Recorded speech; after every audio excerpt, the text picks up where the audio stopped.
आज हम बात करने वाले हैं एक ऐसे हॉरर मूवी के बारे में जहां पर एक कोरियन लेडी को अपनी ही माँ के आत्मा से लड़ना है। एंड इसीलिए इस मूवी का नाम है उम्मा। और अगर तुम्हें के ड्रामास देखना पसंद है तो तुम्हें ये अच्छे से पता होगा कि umma means mother in Korean language. और बाकी के डिटेल्स के लिए आओ इस मूवी की कहानी के बारे में जानते हैं।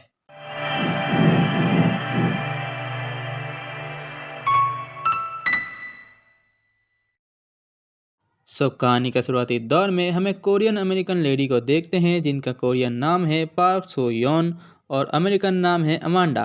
और यहाँ पर अमांडा अपनी एकलौती बेटी क्रिस के साथ रहती है और इनका बिजनेस है बी फार्मिंग का।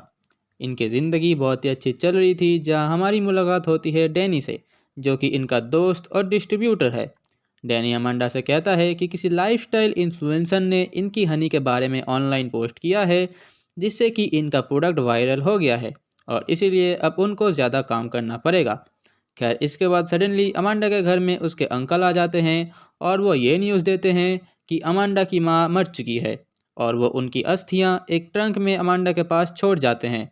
उसी रात अमांडा इस ट्रंक को बेसमेंट में बंद कर देती है और तभी उसको किसी की चीखने की आवाज़ सुनाई देती है। अमांडा उस चीख को फॉलो करते हुए बाहर निकलती है और वह अपनी माँ को देखती है जिसने एक खतरनाक रूप ले लिया था। बट लकीली वहाँ पर क्रिस आ जाती है और अमांडा को बचा लेती है। अगले ही सुबह क्रिस अपनी कॉलेज एप्लीकेशन फॉर्म को फिलअप कर रही थी कि तभी अमांडा क्रिस के रूम में अपनी माँ को देखती है। ये देखकर अमांडा दौड़ती हुई उस कमरे में जाती है और वहाँ पर पहुँचते ही कुछ पैरानॉर्मल एक्टिविटीज़ शुरू हो जाती है।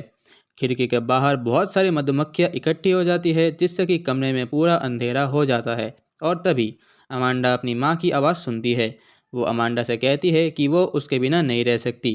तभी पीछे से काले कपड़े में दो हाथ अमांडा को जकड़ लेते हैं और जब वह पीछे मुड़ती है तो वो क्रिस को एक हनबुक ड्रेस पहनते हुई देखती है। उसको देखकर वो बहुत ही घबरा जाती है और उस ड्रेस को वो बेसमेंट में बंद कर आती है। उसी रात क्रिस अपने माँ से छुपकर उस बेसमेंट में जाती है और वो उस ट्रंक को खोलने ही वाली थी कि तभी बेसमेंट का डोर अपने आप ही लॉक हो जाता है। और वहीं दूसरी तरफ हम ये देखते हैं कि अमांडा की माँ अमांडा को धीरे धीरे अपने वश में कर रही है। कुछ देर बाद जब अमांडा को होश आता है तो वो क्रिस को बचा लेती है। इसके बाद क्रिस अपने माँ से पूरा सच जानने की कोशिश करती है, जहाँ हमें ये पता चलता है कि अमांडा की माँ कोरिया के एक फेमस डिजाइनर थी और जब उनकी शादी हुई तो वो अमेरिका आ गई। यहाँ पर आकर उनको कुछ भी अच्छा नहीं लगता था, इसीलिए वो बहुत ही डिप्रेस्ड रहती थी। एंड इसी वजह से उनके हस्बैंड भी उनको छोड़कर चले गए और इसके बाद अमांडा को ही उनकी नफरत और गुस्से को झेलना पड़ा और इसीलिए अमांडा ने भी अपने घर को छोड़ने का फैसला ले लिया था। खैर, अगली सुबह हम ये देखते हैं कि किसी ने क्रिस के कॉलेज एप्लीकेशन फॉर्म को ख़राब कर दिया है, जिसे देख वो बहुत ही गुस्सा हो जाती है। वो अपने माँ से जाकर इस बारे में झगड़ने लगती है और यह झगड़ा इतना बढ़ जाता है कि वो एक दूसरे को थप्पड़ मार देते हैं और क्रिस बाहर चली जाती है। यहाँ पर अमांडा को यह समझ आ गया था कि ये काम उनकी माँ का है, इसीलिए गुस्से में आकर वो इनकी तस्वीर और अस्थियां को मिट्टी में गाड़ देती है और तभी यहाँ का पूरा माहौल ही चेंज हो जाता है और अमांडा को एक अनजान शक्ति पीछे की तरफ खींचती है और हम ये देखते हैं कि अब अमांडा पोसेस्ड हो चुकी है। इसके बाद जब क्रिस घर आती है तो वो अमांडा को अपनी माँ की उस हैंडबुक को पहनते हुई देखती है, जिससे कि वो बहुत ही घबरा जाती है। अमांडा क्रिस से यह कहती है कि उसकी माँ भी ऐसी ही थी। जब वो घर से भागने की कोशिश करती थी तब उसकी माँ उसको एक अलमारी में बंद कर देती थी और कभी कभी उसको इलेक्ट्रिक शॉक्स भी दिया करती थी, ताकि वो समझ सके कि अमांडा के भागने से उनको कितनी तकलीफ़ होती है। इसको देखकर क्रिस समझ गई थी कि अमांडा अपने होश में नहीं है। वो वहाँ से बाहर भागने की कोशिश करती है और उसको फॉलो करते हुई अमांडा भी वहाँ पर आ जाती है और क्रिस पर अटैक करने लगती है। क्रिस अमांडा को याद दिलाती है कि वो अपनी माँ की तरह नहीं है। वो अपनी बेटी से बहुत ही प्यार करती है और वो अपनी बेटी को कभी भी चोट नहीं पहुँचा सकती। इस बात को सुनकर अमांडा अपने होश में आ जाती है, पर खतरा अभी भी टला नहीं था।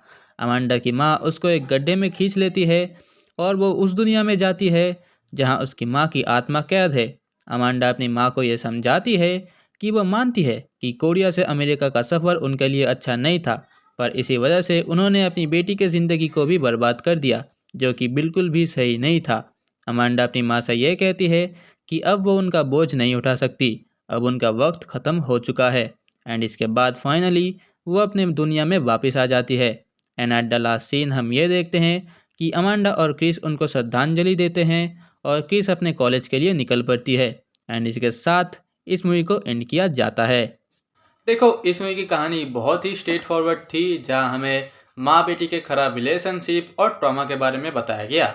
इन रियल लाइफ ट्रॉमा और मेंटल हेल्थ इश्यूज से डील कर पाना इतना भी तो आसान नहीं है, पर फिर भी इस मूवी का पॉइंट ऑफ व्यू बहुत ही सही था। और मुझे तो ये भी लगता है कि ये सारी चीज़ें जो इस मूवी में हुई वो सिर्फ अमांडा की मैनिफेस्टेशन थी। देखो, ये सिर्फ मेरी थ्योरी है, क्योंकि अगर तुम यहाँ पर ध्यान से देखो तो ये सारी चीज़ें तभी स्टार्ट हुई जब उसके अंकल ने अमांडा को उसकी माँ के बारे में बताया। तब उसका ट्रॉमा फिर से वापस आ गया एंड ये सारी घटनाएं वो सोच रही थी। और बात करें अगर जंप स्केयर्स की, तो यहाँ पर उतने वो हार्ड वाले जंप स्केयर्स नहीं हैं और ना ही यहाँ पर कोई एडल वाले सीन्स है, तो तुम इसको अपने दोस्त और फैमिली के साथ भी देख सकते हो। हाँ, यहाँ पर तुम बहुत ही अच्छी सिनेमाटोग्राफी देख सकते हो। और बात करें अगर वीएफएक्स की, तो वो भी मेरे हिसाब से सही था। एंड आखिरकार देखो, मैं यही कहना चाहूँगा तुमको कि अगर तुम वो एकदम हार्डकोर जंप स्केयर वाली मूवी के तलाश में हो, तो ये मूवी तुम्हें बोरिंग फील कर सकती है। बाकी आगे तुम्हारी मर्जी, अगर तुम चाहते हो तो जाओ ये वाली मूवी देखो और उसके बाद तुम अपना ओपिनियन मुझे कमेंट में ज़रूर बताना। और लाइक शेयर सब्सक्राइब तुम अपने हिसाब से कर देना। बाकी मैं चलता हूँ, मैं तुमसे फिर मिलूंगा किसी नए वीडियो किसी नए टॉपिक के साथ। तब तक के लिए अलविदा।